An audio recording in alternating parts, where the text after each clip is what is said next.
Hello friends, आप सभी को डीएस इंडिविजुअल कोचिंग पे स्वागत है। फ्रेंड्स, आज हम class 10 NCERT math book exercise 1.1 solve करेंगे। इसमें टोटल 5 क्वेश्चन है और क्वेश्चन नंबर 1 में 3 क्वेश्चंस हैं। और अगर हम यहाँ देखेंगे क्वेश्चन नंबर 1 और क्वेश्चन नंबर 3, ये दोनों सेम टाइप के क्वेश्चन हैं। तो इन दोनों क्वेश्चन को पहले सॉल्व करेंगे और उसके बाद 2, 4, 5 सॉल्व करेंगे। तो क्वेश्चन नंबर 1 में पूछा है कि यूक्लिड्स डिवीज़न एल्गोरिथम यूज़ करके हमें, जैसे यहाँ पे 2 नंबर दिया है 135 एंड 225, इन दोनों नंबर्स का एचसीएफ फाइंड करना है। तो यूक्लिड्स डिवीज़न एल्गोरिथम के अकॉर्डिंग सपोज 2 इंटीजर है, एक ए और एक बी है, और यहाँ a ग्रेटर देन b, ये दोनों पॉजिटिव इंटीजर है, a ग्रेटर देन b है। तो इस एल्गोरिथम के अकॉर्डिंग हमने a को b से डिवाइड किए, क्वोशेंट q मिला और रिमाइंडर यहाँ हमें r मिल रहा है। तो हमें चेक करना होगा क्या r इक्वल टू 0 है। अगर r इक्वल टू 0 है तो HCF of A and B हो जाएगा आपका बी। ठीक है, ये पहला केस है, ये है जो है केस 1।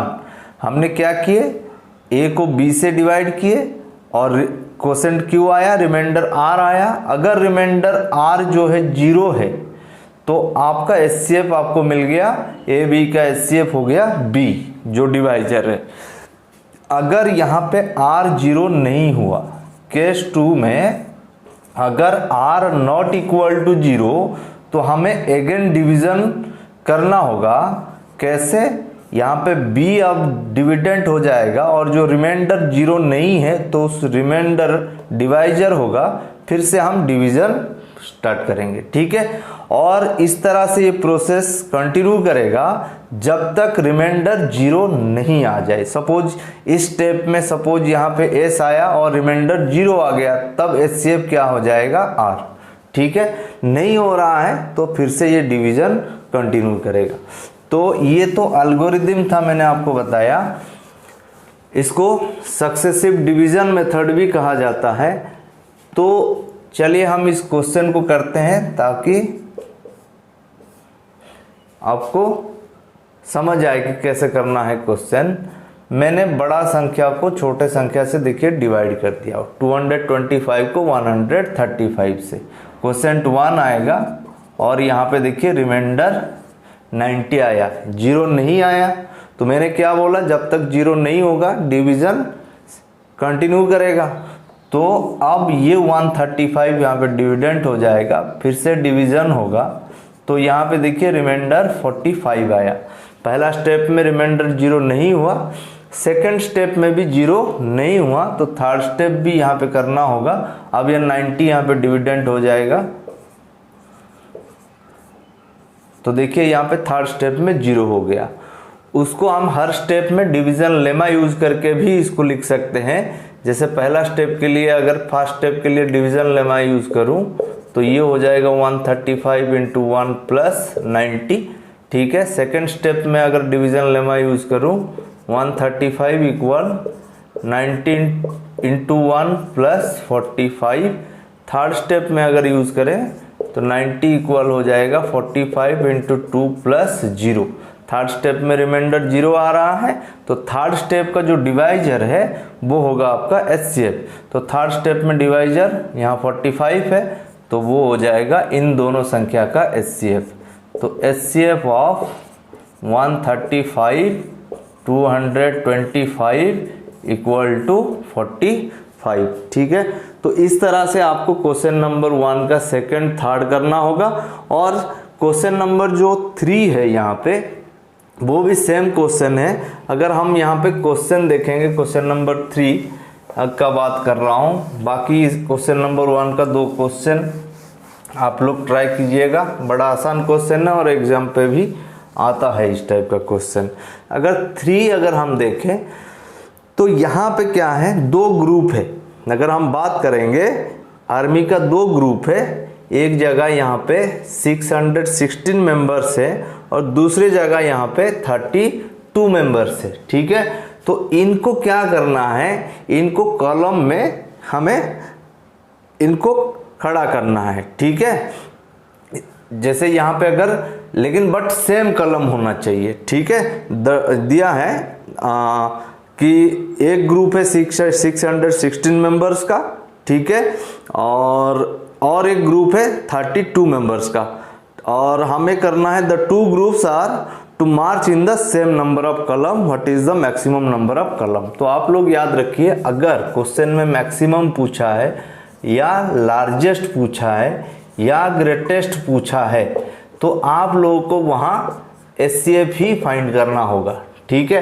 तो अभी मैंने बताया क्वेश्चन नंबर 1 में कि यूक्लिड्स डिवीजन एल्गोरिथम यूज करके कैसे एचसीएफ फाइंड करना है, तो आप लोगों को भी यहाँ पे इन दोनों नंबर्स का एचसीएफ फाइंड करना है। जो भी एचसीएफ आएगा वही होगा आपका आंसर। मतलब सपोज एचसीएफ 8 आया तो maximum number of column equal to 8 होगा, ठीक है। तो आप लोग इसे भी सॉल्व कीजिएगा, यह आपके लिए होमवर्क है। तो नेक्स्ट क्वेश्चन जो दिया है क्वेश्चन नंबर 2 देख लीजिए। यहाँ पे क्वेश्चन है कि हमारे पास सपोज एक ऑड पॉजिटिव इंटीजर है ए करके, ये एक ऑड पॉजिटिव इंटीजर, या फिर हम उसको एक्स ही मान लेते हैं, कोई बात नहीं, एक्स एक ऑड पॉजिटिव इंटीजर। तो हम इस एक्स को 6 cube plus 1, 6 cube plus 3, 6 cube plus 5 इन फॉर्म्स में रिप्रेजेंट कर पाएंगे, ठीक है। और इसको हमें यहाँ पे यूक्लिड्स डिवीजन लेमा अप्लाई करके इसको शो करना है, ठीक है। तो इस टाइप के क्वेश्चन को कैसे सॉल्व करेंगे आप लोग देख लीजिए। तो हमारा यहाँ पे कि दिखाना है कि अगर जो भी पॉजिटिव इंटीजर है अगर वो ऑड हुआ तो वो 6 क्यूब प्लस 1 या 6 क्यूब प्लस 3 या 6 क्यूब प्लस 5 फॉर्म पे रिप्रेजेंट हो पाएगा। तो इसके लिए आपको क्या करना होगा कि let a is any positive integer. तो मैंने क्या किया कि मैंने यहाँ कोई odd even positive integer consider नहीं किया, मैं बस एक पॉजिटिव इंटीजर कंसिडर किया। जब हम इसको प्रूव करेंगे तो जहां पे ऑड होगा वो 6 क्यूब प्लस 1 या 6 क्यूब प्लस 3 या 6 क्यूब प्लस 5 फॉर्म पे अपने आप आएगा, और जहां इवन होगा कुछ डिफरेंट फॉर्म पे आएगा। तो वो हम चेक करेंगे। तो देखिए मैं यहाँ पे b को कंसिडर कर रहा हूँ 6, क्यों? क्योंकि हमें इसी फॉर्म में दिखाना है। देखिए b जरूरी नहीं है कि आप 6 कंसिडर करें, बट कैलकुलेशन को इजी करने के लिए मैंने यहाँ पे 6 कंसिडर किया। तो जब आप b को कंसिडर कर लेते हैं तो r को कंसिडर करने की ज़रूरत नहीं होता है। इसी कंडीशन से r का वैल्यू यहाँ पे हमें मिल जाएगा। जैसे यहाँ पे 0, 1, 2, 3, 4, 5। क्यों? क्योंकि डिवीज़न लेमा से आप लोग जानते हैं ये जो r का वैल्यू है वो इस कंडीशन को सेटिस्फाई करना चाहिए। जैसे कि ये r का वैल्यू b से छोटा होगा और r का वैल्यू 0 हो सकता है, नहीं तो उससे बड़ा हो सकता है। तो इसीलिए यहाँ पे b 6 था। तो मैं अगर b को यहाँ पे 6 लिखूं तो इस कंडीशन को फॉलो करूं तो मुझे a वैल्यू सब मिलेगा, ठीक है। तो इसके बाद हमें ये देखिए, ये अगर यहाँ पे a डिविडेंट है, b हमारे लिए डिवाइजर है, r हो गया रिमाइंडर, तो हमें q भी चाहिए, कोसेंट भी चाहिए, तभी यूक्लिड्स डिवीजन लेमा अप्लाई करेंगे। तो इसके लिए मैं क्या कर रहा हूं, let q is some positive integer, ठीक है। तो अब हम कैसे इसको लिखते हैं आप लोग ध्यान से देखिए। अब मैं क्या करूंगा, r का हर वैल्यू के लिए इसको चेक करूंगा। जैसे r इक्वल टू अगर 0 है तो a इक्वल टू a मतलब डिविडेंट जो कि 6q divisor into quotient plus remainder क्या हो गया, यहाँ पे मैंने r को 0 लिया था तो a इक्वल टू 6q हो जाएगा, या फिर यहीं पे मैं 6q लिख देता हूँ। और a इक्वल टू 6q को मैं 2 इंटू 3q फॉर्म में लिख सकता हूँ। मैंने इसीलिए लिखा, मुझे यहाँ शो करना था कि यहाँ पे 2 जो है a का फैक्टर है, मतलब a यहाँ पे इवन है। ठीक है, तो अगर a यहाँ इवन हो गया तो देखिए यहाँ पे वो 6q फॉर्म पे आ रहा है, 6q plus 1, 6q plus 3, 6q plus 4, sorry 6q plus 5 form पे नहीं आ रहा है। ठीक है, तो ये हो गया। तो मैं यहाँ लिख सकता हूँ ये इवन है, अगर इवन होगा तो इस फॉर्म में आएगा, 6q फॉर्म पे आएगा। इसके बाद when r इक्वल टू देखिए 1, तो a equal to 6q plus 1। अब देखिए इन दोनों टर्म से 2 कॉमन नहीं जाएगा, तो इसका मतलब a का फैक्टर 2 नहीं है। तो 2 जिसका फैक्टर नहीं है वो संख्या क्या है, या फिर वो इंटीजर एक ऑड इंटीजर है। तो ऑड इंटीजर है इसलिए ये 6q प्लस 1 फॉर्म पे आया। ठीक है, ये इवन था इसलिए 6q फॉर्म पे आया, 6q प्लस 1 या 6q प्लस 3 या 6q प्लस 5 फॉर्म पे नहीं आया।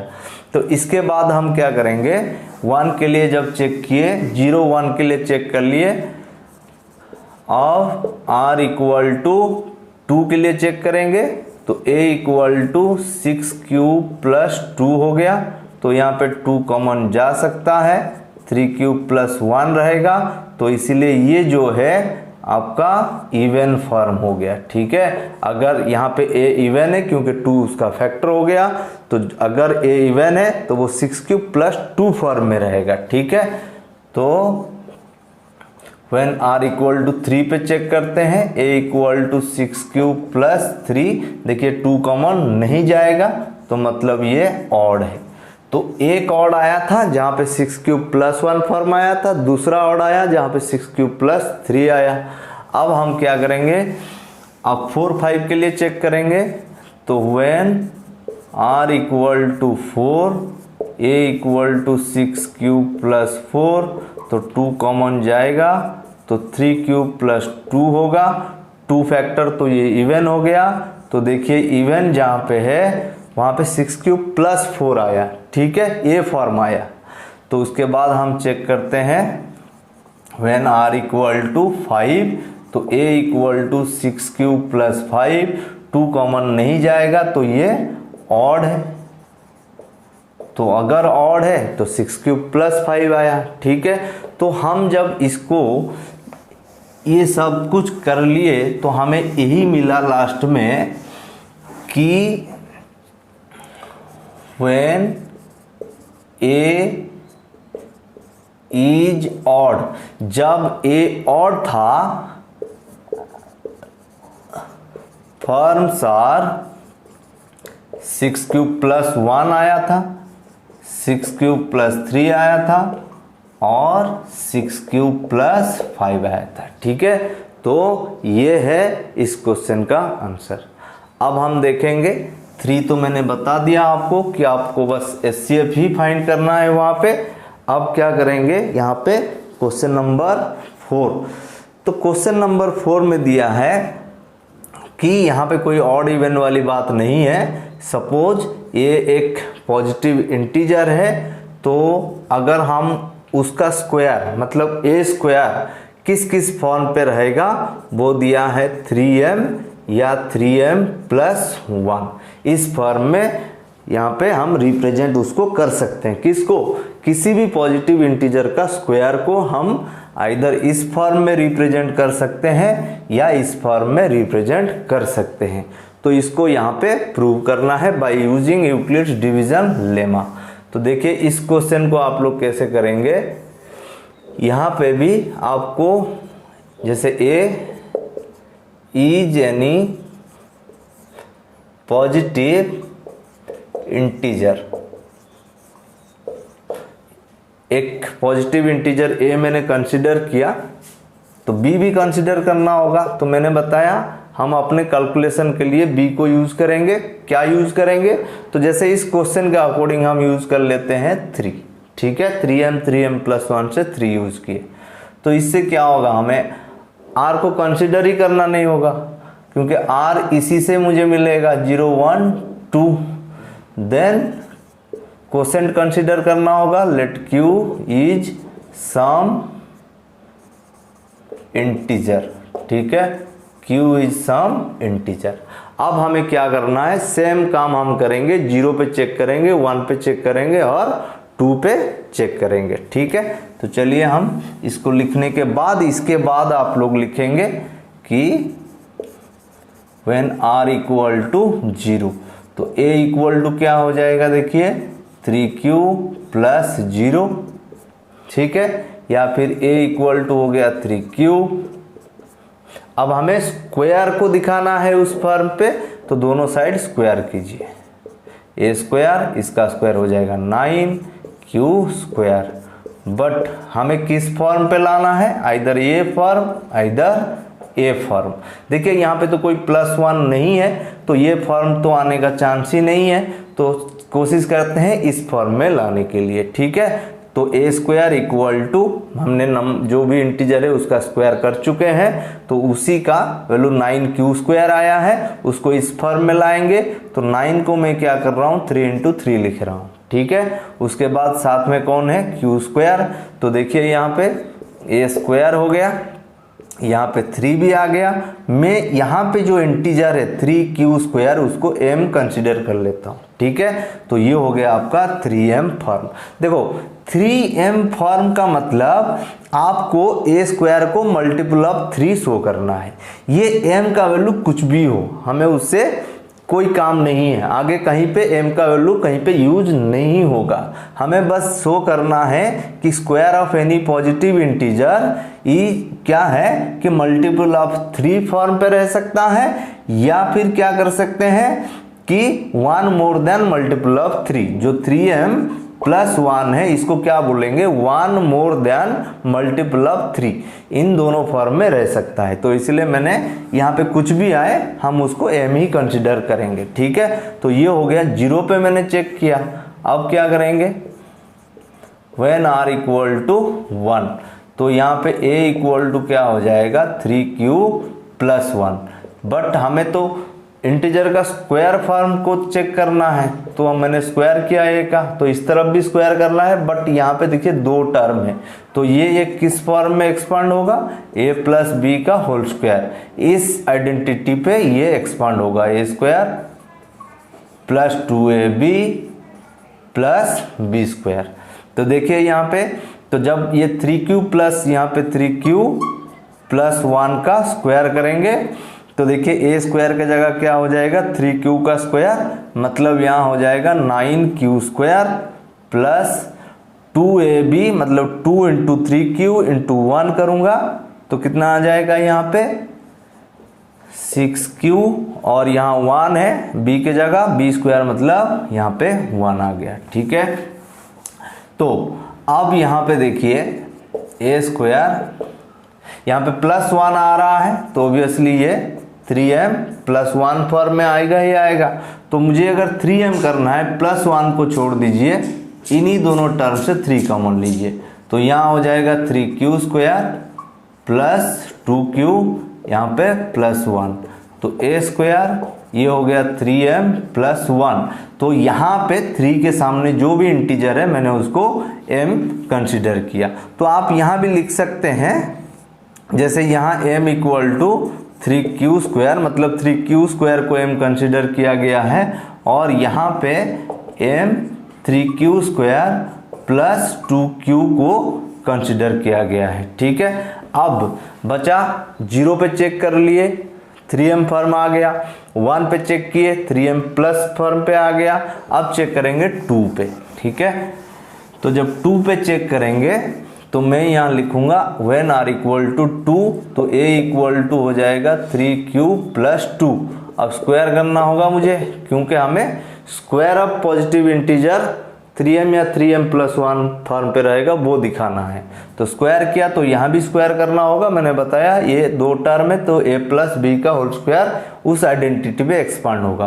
तो ये हो जाएगा 9q स्क्वायर + 12q, 2ab हो गया, प्लस b स्क्वायर की जगह +4 आ गया, ठीक है। तो अब a square 9q square 12q, थोड़ा सा यहाँ पे हम सोचेंगे कि यहाँ 4 है बट हमारे पास यहाँ 3m या 3m+1 फॉर्म है। यहाँ पे 3m के आगे कुछ नहीं है, यहाँ +1 है बट यहाँ पे 4 है। ठीक है, तो 4 तो हमारे पास ऑप्शन ही नहीं है। तो मैं एक काम कर रहा हूँ, इसको देखिए 4 को +3+1 कर दे रहा हूँ। +3+1 मिलके 4 होता है। इससे क्या हुआ, ये +1 फॉर्म आ गया। ठीक है, तो अब मैं क्या करूँगा, a², देखिए इन तीनों टर्म से ये +1 को मैं वैसे ही रखूंगा। ठीक है, इन तीनों टर्म से अब 3 कॉमन लूंगा क्योंकि 3 बाकी जो बचेगा वो m बन जाएगा। तो यहाँ हो जाएगा 3q², ये हो जाएगा 4q, ये हो जाएगा +1। तो ये है आगे +1। ठीक है, तो अब मैं क्या लिखूंगा, a² = 3m+1। ठीक है, तो देखिए स्क्वायर को मैंने 3m+1 फॉर्म पे लिख दिया। तो यहाँ पे m जो है 3q² + 4q + 1 को कंसीडर किया गया है। तो इससे जब हमने ये प्रूव हो गया तो लास्ट में जो हम स्टेटमेंट लिखेंगे तो हम यही लिखेंगे कि the square of any positive integer is of the form 3m और 3m+1। ठीक है, तो ये था क्वेश्चन नंबर 4 का आंसर।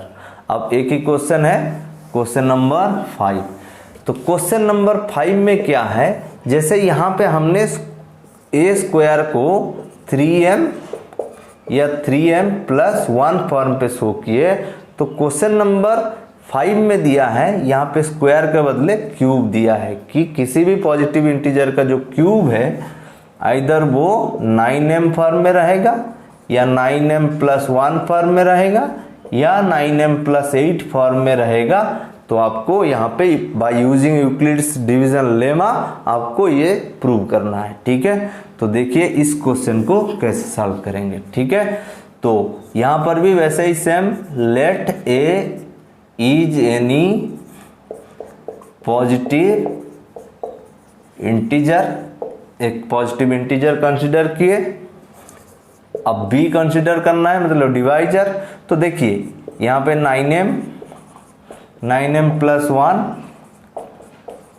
ये है, इस फॉर्म में रिप्रेजेंट करेंगे। ठीक है, अब एक चीज बताइए, अगर मैं b को 9 कंसीडर करूं तो r 0 1 2 करके 8 तक जाएगा और क्वेश्चन बहुत लेंदी हो जाएगा। ठीक है, मैं ऐसा नहीं बोल रहा हूं कि 9 कंसीडर नहीं कर सकते हैं, कर सकते हैं, बट यहाँ पे कैलकुलेशन को इजी करने के लिए मैं b को 3 कंसीडर करता हूँ। इससे क्या होगा, r का वैल्यू 0 1 2 हो जाएगा, मतलब हम 3 ही वैल्यू पे हम चेक करेंगे। ठीक है, नहीं तो 0 से लेके 8 तक 9 वैल्यू पे चेक करना होता है। ठीक है, इस तरह से हमें 3 वैल्यू पे चेक करना होगा। Next quotient q is some integer. ठीक है, इस टाइप के क्वेश्चन के ये वाला जो पोर्शन है हर किसी का सेम ही रहता है। ठीक है, अब क्या करेंगे, इसके बाद r का जो जो वैल्यू हम ले सकते हैं वहां पे हम उसका वैल्यू चेक करेंगे। तो when r = 0। ठीक है, तो a = क्या हो जाएगा, 3q + 0, जो कि 3q हो जाएगा। a = 3q + 0 इक्वल टू कितना हो जाएगा, प्लस होने के बाद 3q, बट हमें क्यूब का चेक करना है, इसका क्यूब किस फॉर्म में आएगा वो चेक करना है। तो a का क्यूब कर दिए तो 3q का क्यूब हो जाएगा, 3 का क्यूब 27, q का क्यूब। ठीक है, अब देखिए मैं 27 को 9 × 3 लिख दिया, 27 हो गया और उसके आगे है q का क्यूब। मैंने इसीलिए लिखा क्योंकि एक फॉर्म 9m भी है और यहाँ पे ये 9m फॉर्म बन गया। देखिए, ठीक है, मैंने इस टर्म, ये जो इंटीजर है यहाँ पे मैंने उसको m कंसीडर किया। ठीक है, तो यहाँ पे मैं लिख सकता हूँ कि m जो है, ठीक है, तो ये हो गया, मैंने 0 पे चेक कर लिया। ठीक है, अब क्या करेंगे, 1 पे चेक करेंगे। तो व्हेन r इक्वल टू 1, तो a इक्वल टू क्या हो जाएगा, 3q प्लस 1। अब क्या करना है, मुझे क्यूब करना है a का क्यूब, बट यहां पे जब मैं क्यूब करूंगा ये 2 टर्म है, तो ये सपोज यहां पे a प्लस बी नहीं लिख के मैं लिखता हूं x प्लस वाई का क्यूब। इस ये आइडेंटिटी है इस तरह से।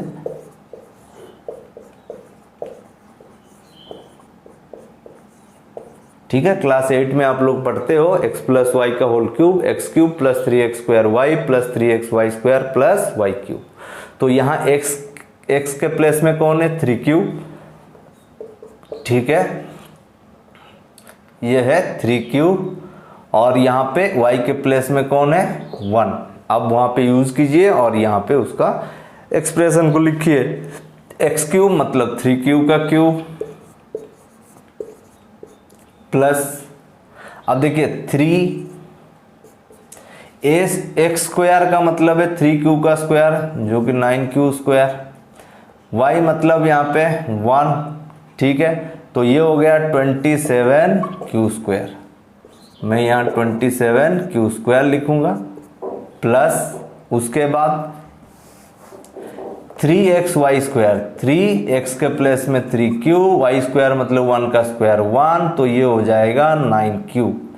तो ये हो गया 9q। ठीक है, अब क्या करूंगा, लास्ट में y क्यूब मतलब यहाँ पे y के प्लेस में कौन है, 1, तो इसका हो जाएगा प्लस 1। ठीक है, अब a क्यूब, हम एक काम करते हैं, इन तीनों टर्म से 9 कॉमन लेता हूं, तो ये 3q क्यूब, यहाँ हो जाएगा 3q स्क्वायर, यहाँ हो जाएगा खाली q प्लस 1। अब ये हो गया a क्यूब, ये हो गया 9, और इसको मैं m कंसिडर कर लेता हूं, तो ये किस फॉर्म पे आ गया, 9m प्लस 1 फॉर्म पे। तो यहाँ m कौन है, ये हो गया आपका m। ठीक है, अब हमें चेक करना है इसको 2 पे। तो जब हम इसको 2 पे चेक करेंगे, तो यहाँ पे मैं a equal to 3q plus 2 लिखूंगा, a का क्यूब हो जाएगा, ये भी इसी आइडेंटिटी पे एक्सपांड होगा, तो इसका क्यूब हो जाएगा 27q क्यूब। ठीक है, और जब हम इस 3x स्क्वायर वाई करेंगे, 3x स्क्वायर मतलब यहाँ पे 9q स्क्वायर, 2 यहाँ पे 2 रहेगा, y के प्लेस में 2 रहेगा, तो ये हो गया आपका 54q स्क्वायर। ठीक है, इसके बाद 3xy स्क्वायर, ये 3x हो गया, y स्क्वायर मतलब यहाँ पे 2 का स्क्वायर 4, तो ये हो जाएगा 36q। y क्यूब मतलब 2 का क्यूब जो कि 8 है। ठीक है, तो देखिए हमें प्लस 8 मिला, 9m प्लस 8 ये फॉर्म भी है क्वेश्चन में, तो इसीलिए मैं क्या करूंगा, ये जो 3 टर्म देख रहे हैं इनसे 9 कॉमन लूंगा। ठीक है, तो यहाँ 3q cube plus 6q square plus 4q plus 8, तो ये a क्यूब, ये 9m प्लस 8 फॉर्म आ गया। ठीक है, और यहाँ पे m कौन है,